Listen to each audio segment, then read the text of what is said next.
Hi there, this is Talk of the Town. I'm Morgan Harper. I'm here with Aaron Moore, who is the Noble High School Athletic Director. Aaron, let's give him something to talk about. Yeah, let's do it. You're from Berwick originally? North Berwick. North Berwick, Yep. Okay. And you went through the Noble school system. I did. And you loved it so much, you decided that you would stay on Yeah. and work with sports. Yeah. So where did you go after Noble? Did you go to school for like sports management, or tell me about that? Yeah, I did. So I graduated from Noble in 2009. And it's kind of like a full circle moment, right?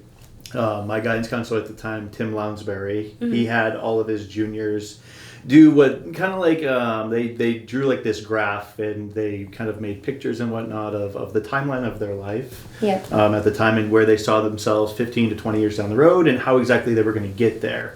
And my timeline had being the Noble High School Athletic Director on it 15 years down the road after I graduated high school. No way. Yeah, 100%. It's like you could see the future. Yes, well, that was the end goal. So I went to Thomas College, and I majored in sport management. Okay. For my undergrad, I met my wife there.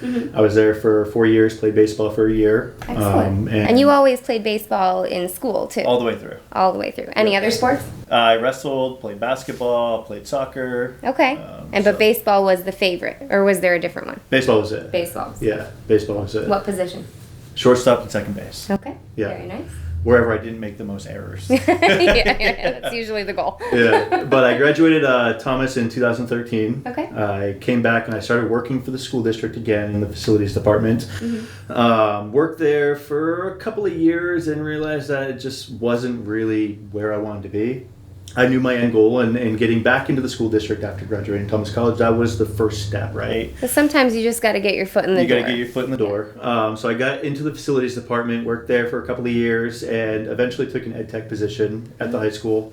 And then it kind of just took off from there. The athletic director at the time, he was hiring people for some positions, for like helping hand positions for big events, football games, wrestling tournaments, and I kind of threw my name in the pool of people to help out, and I just started slowly going to football games, learning the ropes of everything, and then eventually he asked me to be the middle school athletic director, and at the time it was a stipend position within the budget. So for a couple $1,000s, I did the entire middle school stuff. Oh, jeez. How was that experience? What did you think? It was a lot at first because when I started that, I was 23 years old. So 23 years old, you're dealing with middle school kids that they've got. And you're like, I'm still a kid. I'm still a kid myself. My wife was pregnant with our first kid. Yeah. So middle school kids, they've got big personalities. You've got parents that got big personalities. So when you're that young and you're getting into a so-called administrative position, wasn't administrative at the time, but close to it. Yeah, when you're managing, you know. Yeah, you've got to learn to navigate things, and you've got to learn the ropes of things. Absolutely. But I did that for a couple of years, and then we eventually put an assistant athletic director position into the budget as an admin position. I applied for it at first, didn't get it. Somebody else got it, but I kind of stuck around for a little bit and eventually landed that job. And 2 years later, they had the lead AD position open up, and threw my name in the hat, and stick with it. That's where we are. We're going on year 5 now of me being the lead AD. So year 5, starting from where you started, what did you think when you first got the job to now? How do you feel about it? Were you like overwhelmed at first, or is it sort of? It's a big jump going from an assistant role to a lead role. Obviously, you make all the decisions then. You make your name is on everything. So whether it's good, whether it's bad, everything, good, bad, indifferent, your name's on it. Going from an assistant position to a lead position, there's also a lot of little nuances that you've kind of got to learn. You've got to navigate more people. You got to now navigate booster personnel. You've got to navigate companies that we use like Huddle, all of our platforms that we use for social media. Sure. Now you're navigating other athletic directors that are high school athletic directors because of the league that we're in. You're creating high school schedules for all of the sports that you have within the SMAA. So it's a lot. Yeah, you're busy. Yeah, it's a lot moving from one position to the next.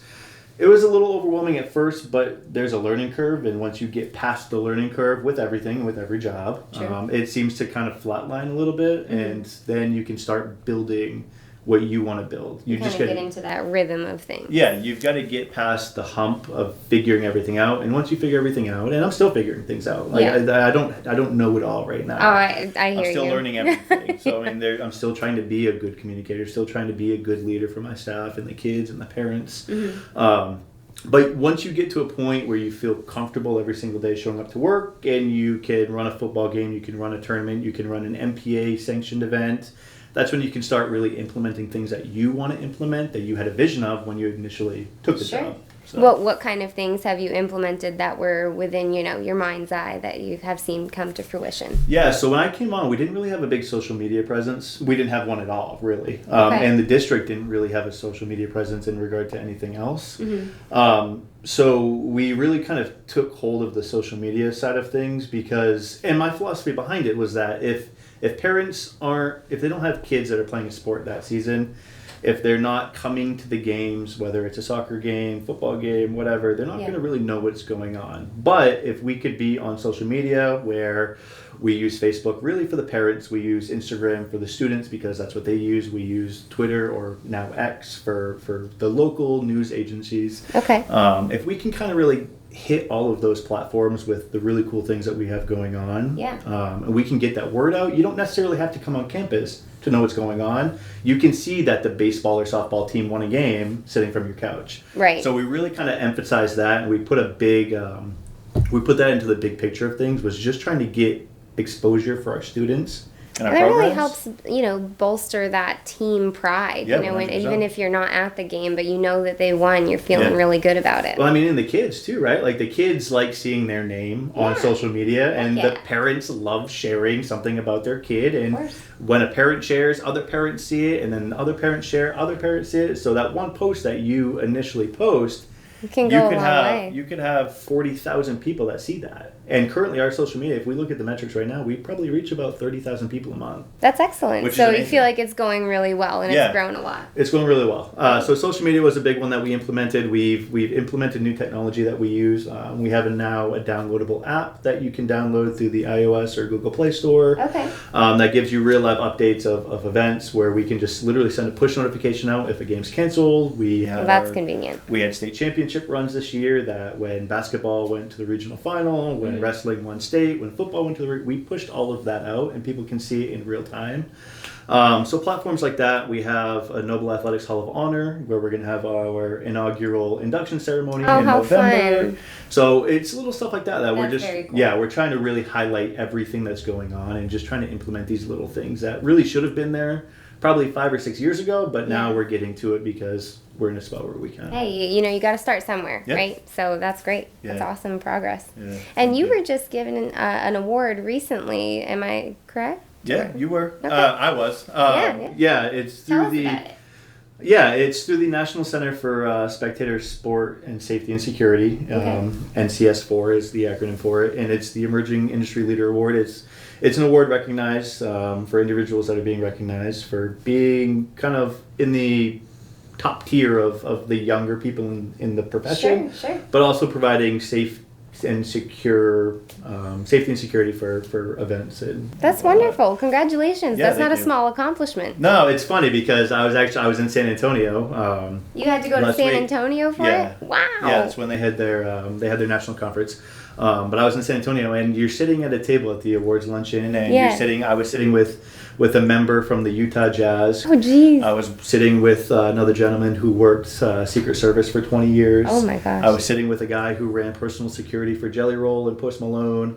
So seeing Aaron Moore... Kind of like an out-of-body experience. Yeah, so seeing Aaron Moore from Noble High School, little old me from Noble High School, like you're not little anymore. You don't really feel like you belong there, but you do because people are recognizing you for the work that you do, which is cool. It's really incredible that we live in. Yeah, we're proud to have you. Yeah, thank you for doing what you do. Yeah, thank you. Did you get any great advice or takeaways from going out there and meeting some of those people? I did. One of the biggest things was that someone just told me it's really kind of a marathon instead of a sprint for everything that we do, whether it's safety, whether it's security, whether it's longevity in your profession. Yeah. Because again, I was talking to the guy who worked Secret Service for 20 years, and like, how do you do that with such like a high pressure job and position, and everyone always scrutinizing everything that you do, and it's a marathon, not a sprint. And you just got to take things one step at a time. Mm-hmm. And that's a lot like what we do in education or being an administrator, even an athletic director. It's literally just putting one foot in front of the other and just day by day and really kind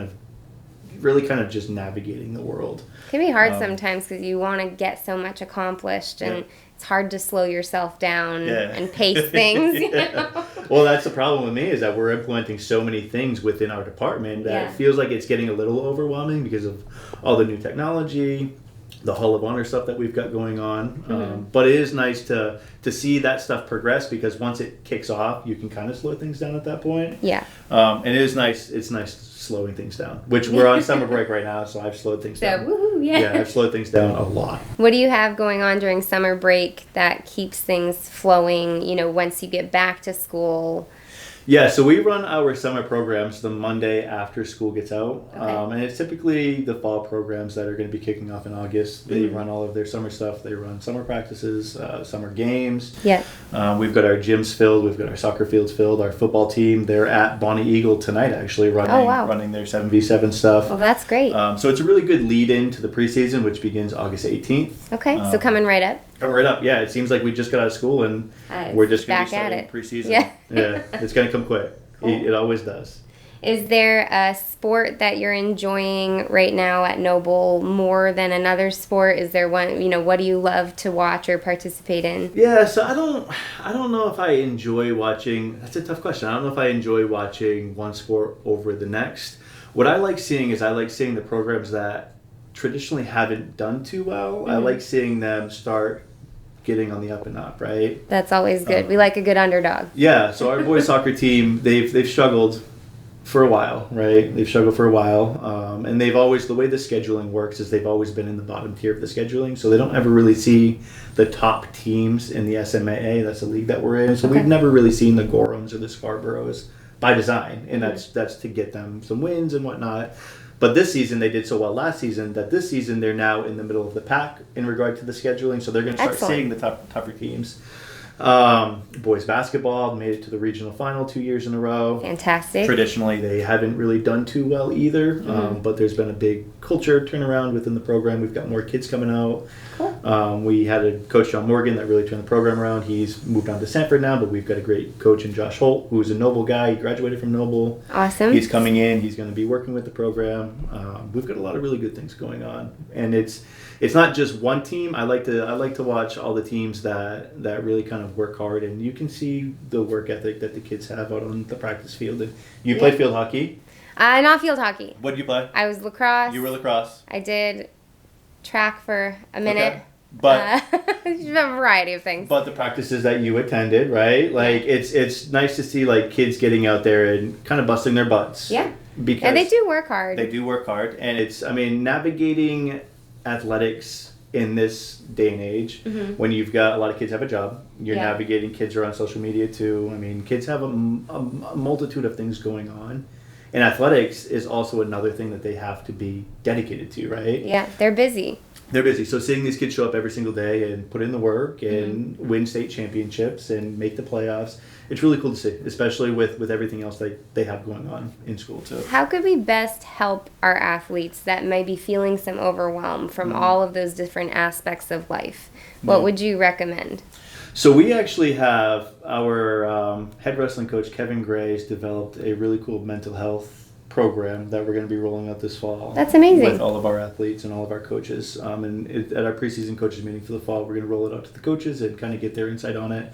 But I think mental health is one of the biggest things where kids get hung up because they're overwhelmed with everything that's going on. I don't blame them. They've got SATs, they've got jobs, they've got their home life, they've got their boyfriend, their girlfriend, they've got whatever else they have going on. They've got their the team that they're on. They've got games every single day, practice every single day. It's a lot, right? Yeah. So it's really getting the kids to know that they, again, going back to the slowing things down, slow it down, take things one at a time, right? Well, if you don't have your mental health, right, how are you going to play well on the field? Yeah, 100%. You got to have a clear head, clear mind, focus on what you're doing, one task at a time. Yeah, and sometimes it seems like it's hard to do because you've got everything else going on. Yeah. But it's being there to support the kids and knowing that they can come into my office, they can talk to me with whatever's going on, whether it's good or bad. They know my door's always open for them.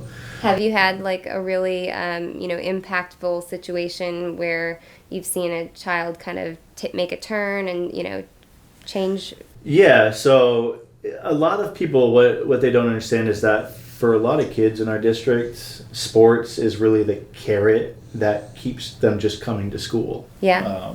That keeps them passing their classes, that keeps them attending their classes at that. Mm-hmm. So it's really nice to see that those kids that are on the cusp of really just not attending or not showing up, when they get out on the field or when they get out on the court, and you start seeing them show up more and their grades are improving and their behavior is improving. I love that. And then you can see their teammates are jiving off of that, and their teammates are becoming inspired by that, and the coaches, it builds their confidence and a sense of thing. Being and place. Yeah, so you see that a lot with a lot of the athletes in our district. And those are the kids that I really resonate with. Because when I was in high school, I mean, the four walls at a school, it's not for everybody. And it wasn't for me either. I would rather be out doing everything other than going to class most days. And now days. Here you are at school every day. And here I am telling kids I gotta go to class.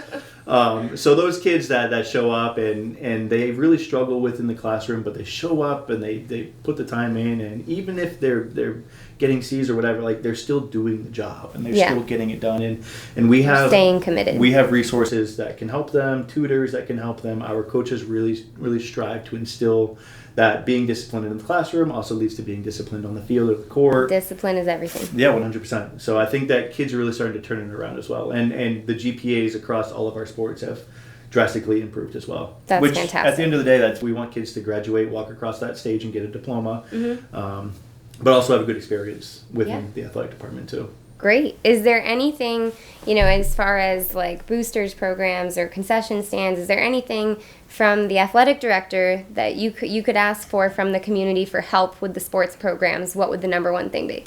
A turf field. A turf field. Okay, we heard him. No. The community, the one thing that we want from the community is just support. That's it. We have a great community support in regard to boosters. We have people that help out all the time. We have volunteers that show up when they don't really need to. We've got people that run the concession stands for football games, and they're in there for 5 or 6 hours a night. That's a good shift. we have more people than ever helping out within our programs, and we couldn't be more grateful for it. So the only thing we want from the community is just support with what we do, support for our programs, because we're always trying to be better every single year than we were the previous year. We were trying to implement new programs.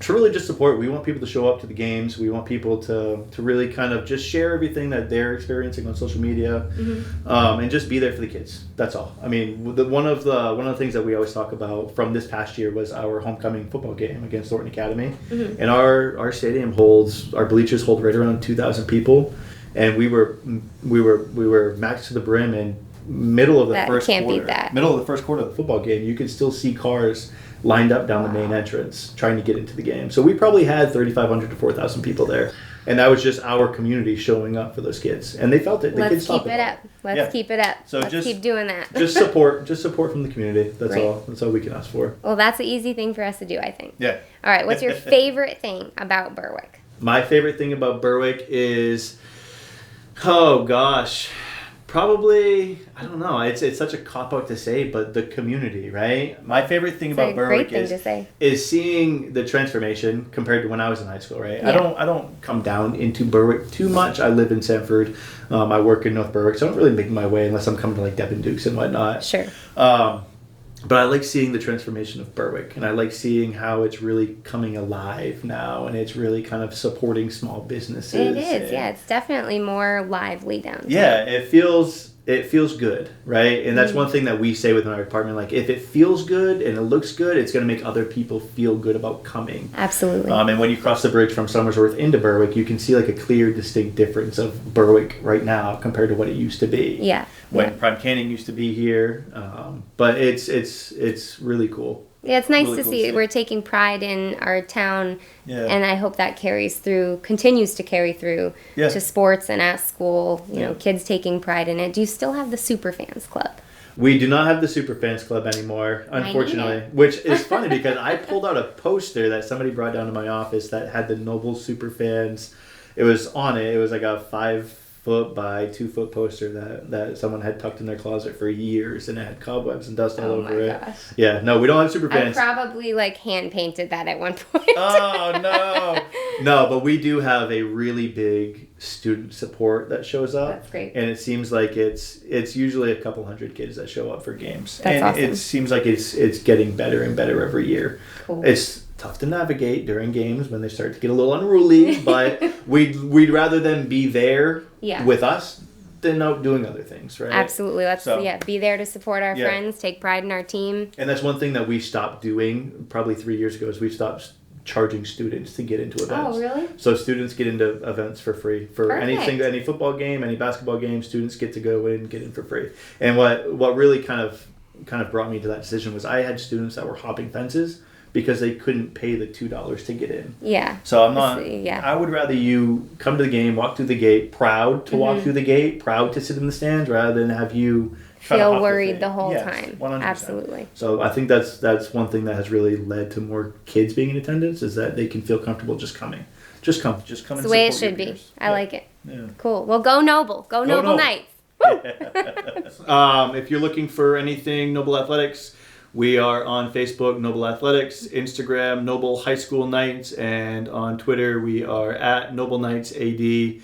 Our app is downloadable through the iOS or Google Play Store, Noble Athletics. That's where you can find all game schedules. You can find fan guides, student guides, anything else in regard to games, upcoming events, results, you can find on all of our social media platforms. Thank you. Yeah.